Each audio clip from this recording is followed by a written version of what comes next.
In relationship with And they gave me what they had. right, but They it's not gave me enough. all of it, every time. But it's this much. It's All a the little bit. rings, all the things I could ever want. Right. They tried to give me the houses, the rings, the marriage, all of it. But They didn't love you. they didn't.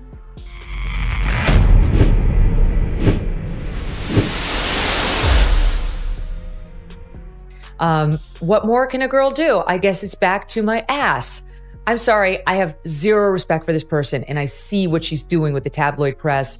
And America's too smart to fall for this. She's failing. She's failing in all of her professional lanes.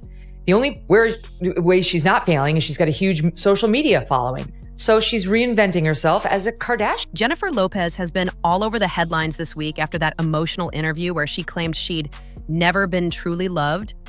But the real shock didn't come from what she said on camera. It came from what happened just hours later. Her first husband, Ojani Noa, erupted online with a message so explosive, so direct, and so personal that social media practically froze. Viewers were stunned, not just because he pushed back, but because he accused Jennifer of something she has always avoided publicly. He suggested that during their marriage, she was the one who drifted. She was the one who changed, and she was the one who allegedly crossed the line. And before we dive into how this drama even exploded again after 20 years, make sure you tap like and drop a quick comment, because this story is getting messier by the minute, and you're going to want to stay until the end. It's not that I'm not lovable, it's that they're not capable. They can't love. They don't have it in them. They need to appreciate the little person inside of They them. have They little need to to love give. them. Yeah. You've been in a relationship with And people. they gave me what they had. Jennifer's interview is what lit the match. On Howard Stern's show, she opened up about her romantic history in a way that shocked a lot of people. She said every person she had been with before Ben Affleck simply was not capable of loving her at the level she needed. She said she had to learn that it wasn't that I wasn't lovable, it's that they weren't capable. It was emotional, it was vulnerable, and it definitely pulled viewers into her side of the story. But the problem was this: she didn't say any names, but everyone knew she was referring to her past partners, including the ones who have stayed silent for years. And one of them, the very first man she ever married, decided he wasn't going to stay silent this time. Ojani Noa went straight to Instagram with a message that immediately went viral. It wasn't subtle. It wasn't gentle. It wasn't polite.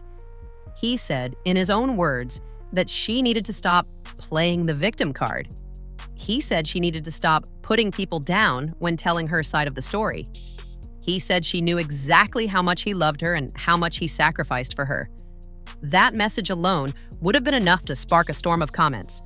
But the internet stopped breathing when he followed it up with the most controversial part: his claim that he was loyal, he was faithful, and he was committed. But she allegedly was not. Suddenly, the narrative flipped on its head. Jennifer Lopez's first husband, Ojani Noa, just went public with a scathing rant. Noa accuses her of cheating during their brief marriage and telling her to stop playing the victim. He then alleges that J-Lo cheated during their marriage, saying, "You decided to lie to me, cheat on me. You begged me to keep the marriage intact to avoid bad press." According to Ojani's version of events, the downfall of their marriage didn't start with him, and it didn't start with a lack of love. He claims it began when Jennifer's fame skyrocketed, and she transformed into someone he no longer recognized. He says she became distant, distracted, and emotionally unavailable. He says the shift didn't happen slowly. It happened sharply, almost overnight.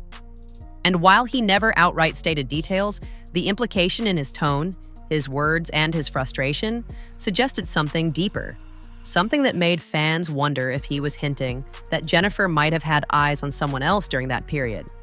These claims are his perspective, of course, nothing proven, nothing confirmed. But in the world of celebrity drama, implications are enough to spark a wildfire. Let's just keep it real. You cannot say that in all those relationships that nobody loved you. I don't believe it. Out of the 4 husbands in Diddy, not one of them ever loved you. I mean, I sit here and I go, do you really feel like Ben Affleck never loved you? Not once, but twice? To understand why this resurfaced with such intensity, you have to go back to the beginning. Jennifer and Ojani married in 1997, right before she became a global star. He was a waiter at the time. She was on the verge of fame, but not quite there yet. According to him, he left his job, left his environment, and threw himself into supporting her career. As she filmed Selena, as her music career started forming, as her name grew louder and louder, he said he was right there beside her, cheering her on. But something shifted. And as her fame exploded, he claims she pushed him out of the picture emotionally before the marriage even ended physically. It was a fast, intense relationship that folded under the pressure of sudden fame. But the marriage ending wasn't the end of their story, not even close. Years later, Ojani attempted to release a tell-all book about his life with Jennifer, describing what happened behind closed doors. Jennifer's legal team shut it down immediately. She argued that their divorce agreement included a strict confidentiality clause that legally prevented him from sharing private details.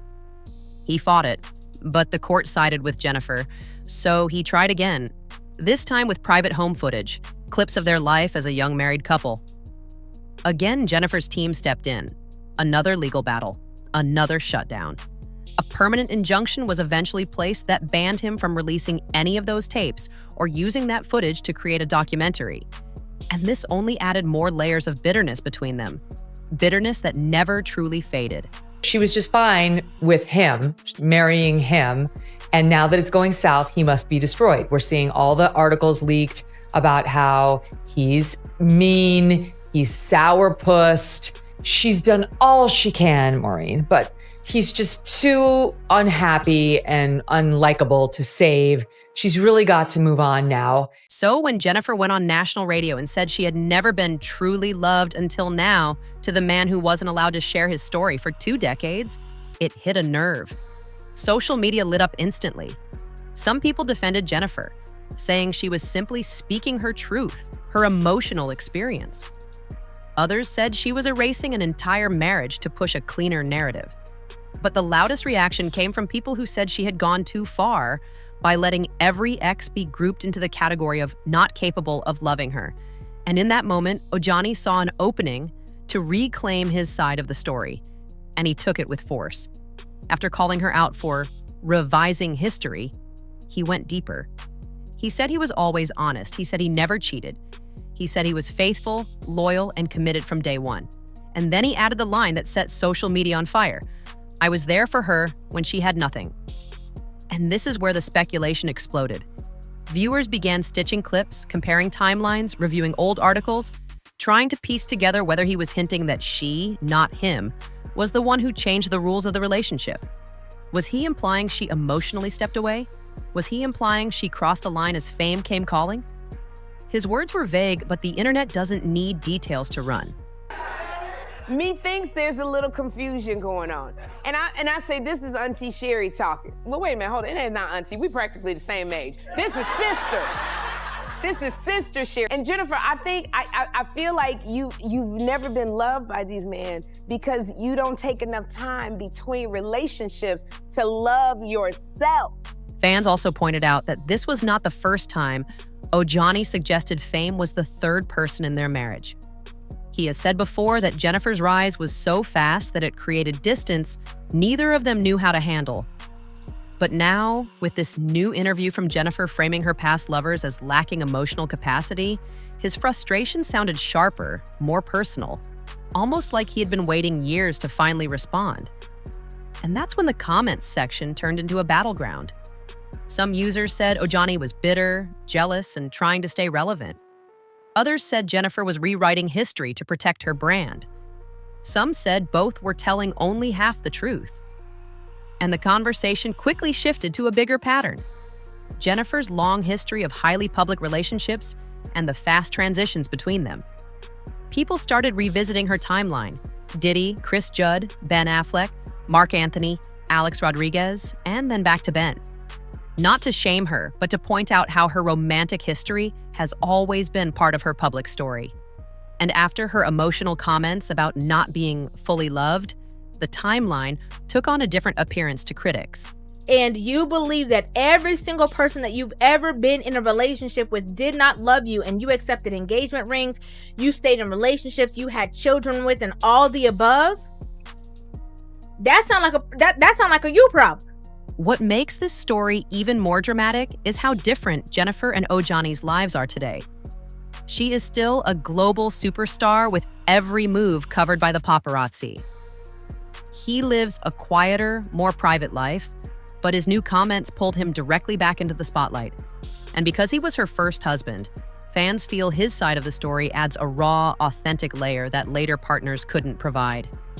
He knew her before the fame, before the global tours, before the Met Galas. And that perspective, fair or unfair, is what makes his reaction hit harder than anyone else's.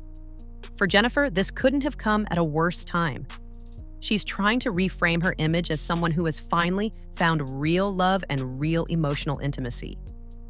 She wants her narrative to be one of growth, healing, and maturity.